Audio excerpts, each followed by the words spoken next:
যারা এখনও ইস্তামা যেতে পারেনি তারা তাদের মধ্যে যারা ট্রেনে যাওয়ার চিন্তা ভাবনা করছেন তাদের জন্য একটা সহজ রুট ম্যাপ জানিয়ে দিচ্ছি।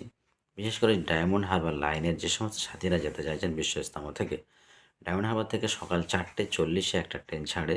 ওই ট্রেনটা যদি আমরা ধরতে পারি তাহলে আমাদের ইস্তামায় যেতে বেশি সময় লাগবে না, ম্যাক্সিমাম 3.5 থেকে 4 ঘন্টার মধ্যে ইস্তামা ময়দান পর্যন্ত আমরা পৌঁছে যাব। 4:40-এর ট্রেন ডায়মন্ড হারবার থেকে ছাড়ছে।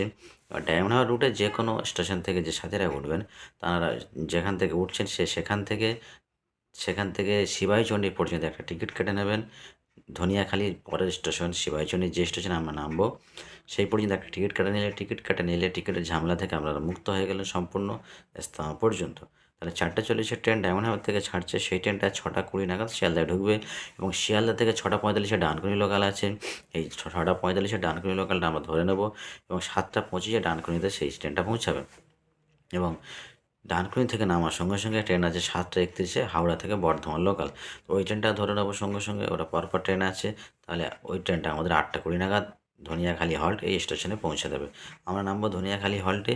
ওখান থেকে নেমে টোটো বা বাসে করে 20 টাকা করে ভাড়া আমরা সবাই দিয়ে ইনশাল্লাহ ইস্তামা ময়দানে চলে যাব।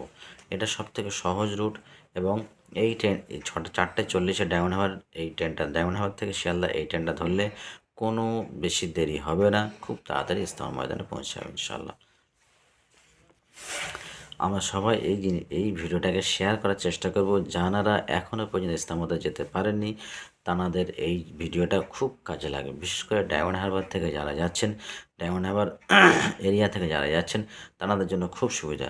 ডায়মন্ড হারবার রুটের সমস্ত সাথীদের জন্য খুব সুবিধাজনক একটা ভিডিও। সবাই আমরা বেশি বেশি করে শেয়ার করবো যাতে সেই সমস্ত সাথীরা ভিডিওটা থেকে উপকৃত হতে পারে। আসসালামু আলাইকুম।